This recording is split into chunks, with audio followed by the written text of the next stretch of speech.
Well, welcome everybody. We're here at ProWatercraft shop, Chris Hagis's place. And what we got here, we got my fiance Corey Strickland's badass X2, which has got so many cool things on it. Of course, first and foremost, a custom paint job by Don Serrano, which is just absolutely, breathtaking. And let's talk about paint. People don't paint anymore like we did in the past, because you get damaged, you have to repaint it. So now it's all sticker kit, which is rad. But where we're at today is when we brought it back from Northern California. We came by the shop, say hi to Chris, and we went directly to Jet Trim over and see Frank Walsh to get this awesome mat kit installed. And they did a phenomenal job. But this thing didn't even touch the water yet. We were just pulling it off of the stand, off of the trailer. And the guys at Jet Trim were really excited to have the boat. And they yanked it off a little aggressive, and it hit the back of my 800. And before the boat even hit the water, it got a nick right here, in the paint right here. And that kind of is why we're here. Because, we spoke with Chris, and we started talking to the people out of San Diego when we ride, and we're like, why doesn't it have a bumper? A bond line. And we looked at all the other boats, and every other boat, has a bond line. So why doesn't the X2 have a bond line? One, you're going to need it for either paint and for safety reasons, down the line. So what Chris has come up with is he's got a bond line now that's going to be available for an X2, and we'll show you all those parts and the prep and the procedure about that. But come on to the back here, Chris. And let's go over this, because this is really important. So, like any other rider these days, the sponsons are so valuable. And when you go to do the R&D with them, you just kind of put them on the outside. I'm talking about these bolts right here. These bolts are countersunk right now, okay? They weren't countersunk before. But now, since we have the opportunity and we're going to do the brand new bond line, this is where you want to take your sponson off, whether it be, whatever's going to be attached. Take your sponson off, clean it really well, silicone it as best as you can, go over everything in the back. Then you want to countersink these so they're super, super flush, okay? Because right now we know that this sponson works right here for this boat. This sponson is probably not going to move. So let's go ahead and make it a permanent resident, let's say, of this. So now that Chris has went ahead and countersunk them, put them in nice and smooth, now we're going to be ready to put the bond line on. And all it's really going to be, and we've already done it, we've done some cleaning. You just want to, take some solution and make sure it's nice and clean. And the only ding that we have on this boat is right here. So we'll just take some sandpaper, 200, 220. And we just want to make sure it's going to stick, because on the back of this bond line, it's just a double side. It's just a sticky, right, Chris? Yeah, it's just a little sticky. So I want to make sure you got a good surface for that. But this is going to be really good for Corey as well, and all X2 riders, because the bond line just doesn't exist. All right, so this install is easy.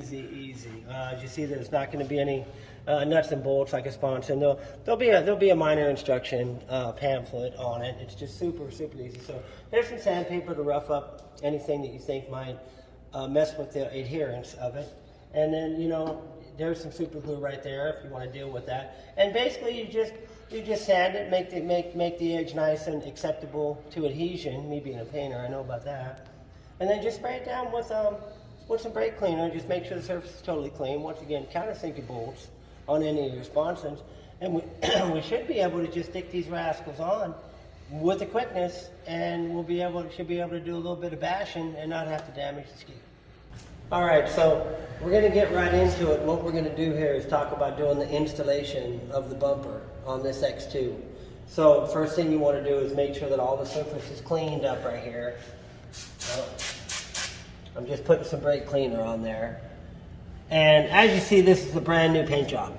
All right, so it's not going to take a whole lot, but we want to make sure that there's no residue on there in any way. Because let me take a minute and tell you what happens back here. Is we finally figured out that the ProWatercraft rear sponson right here works for her. It just works, and that's all there is to it. So as you're putting these sponsons on, usually you're going to want to silicone the back and silicone the front of it, and silicone's a big part of our sport. And you'd always, you don't want to make sure there's no silicone on here, any debris of any kind on here. So it seems like we have a perfectly smooth surface. And I'll just take a quick minute to say that once you find the right place for your sponson to be in to live, and we've tested a lot of things, we had a lot of holes around here. So we know that this is what Corey likes. So this is going to live here. So Chris has countersunk these screws in here, super clean, because before they weren't, they were sticking out. So now it's countersunk, perfectly smooth. We've cleaned the surface, and now we'll go ahead and get over and we'll grab the bumper and show you guys what we've been working on. So Chris has got it all measured out, and we'll get into that here momentarily. It's just a pull and stick, like the regular Kawasaki bumper comes in, so we'll just pull it down. Now, we did some R&D on the front when we did the other side, and we found that a lot of these X2 bumpers, they might not all be in the same shape. The X2 is a very old model.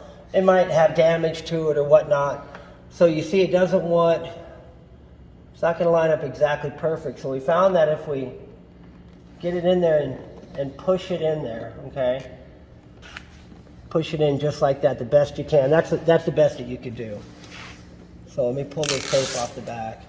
Now, it's real easy to follow this upper line. You could see that. But keep your thumb on the back, on the bottom of it.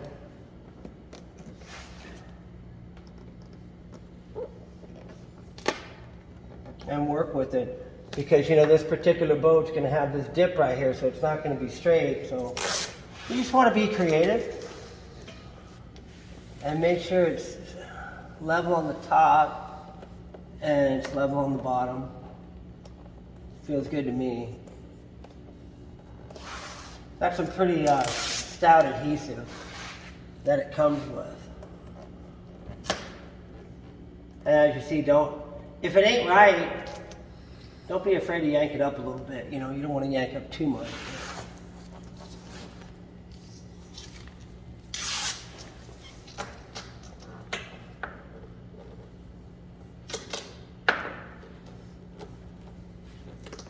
Yeah, I'm super taking my time on this because we want it to be done right the first time. And everybody knows the saying, if mama ain't happy, nobody's happy. Man, this thing's got to be right. Huh, honey? Yes, dear. Now, this part coming up is something that is super clean. Because, okay, we got a rad bumper, a killer skis. We got bolts that are countersunk totally professionally. You can't do it no better than that, but it's an eyesore, right? So here it is. So we did it on the other side, and watch this just disappear.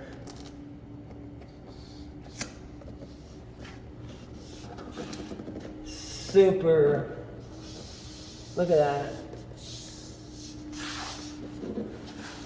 Now, this bumper is going to serve as so many different positives here. Not only is it covering up that aesthetically, but now when you're pushing it on and off of the trailer and you're hanging out with your friends at Body or Mission Bay or wherever, and you just go to, hanging out and it's rough water. Look, these boats take a little bit of abuse. What's going to hit first is this right here, this bond line. And why these bond lines, these bumpers, haven't been offered, I don't know, it's kind of beyond me. So this might be, this is a must-have for the X2 as far as durability and as far as aesthetics goes. Now, on the other side, we've also figured out that not all X2s are going to measure up exactly correct. The bumper might be off a little bit. The hull might be a little cockeyed. Who knows? So what I believe Chris is going to do is we're going to offer, a little bit of extra on the bond line, on the bumper. So once we get it out to here, that way you could trim it off, make it custom to make it perfect, okay? Here we go. Now, whenever it comes to safety, I'm real big on that, so 100% take your time. All right, so we went ahead and we put the new bumper on. We went over the cleaning and application and all that. So this front here, this is going to be a tricky thing here, because this bumper, it's got a little bit of it sticks out a little bit from this existing stock bumper, and you don't want any drag of any kind with all this. So I'm just going to be as careful as I can. Oh, that's a painter hand for you there, Chris. Look at that. It's steady. Geez, that's pretty good. All right, so we've trimmed it up a little bit to make the water flow off of it a little bit, but we can see we've got a gap, you know, right there. So we want to put some super glue in there, just something to bond it and let the water flow over it. But super glue is pretty runny, and it's a volatile compound. You really don't want to get it on a whole lot of stuff. All right, so where we're at right now is we've put some super glue in there, and this is accelerant. It's going to make the super glue harden up pretty quick. So it's pretty much like a drop super glue spray, drop spray. I'm just going to spray it out. I'm going to put a couple coats of this super glue in here. All right, so we've just wrapped up the bond line. Deal on here really made it look nice. It's very durable. I can't see how X2's lived without it, and I know we're not going to ever not have one on this X2. It's an absolute must-have. So y'all can get this product and many more at ProWatercraft.com. Shred on.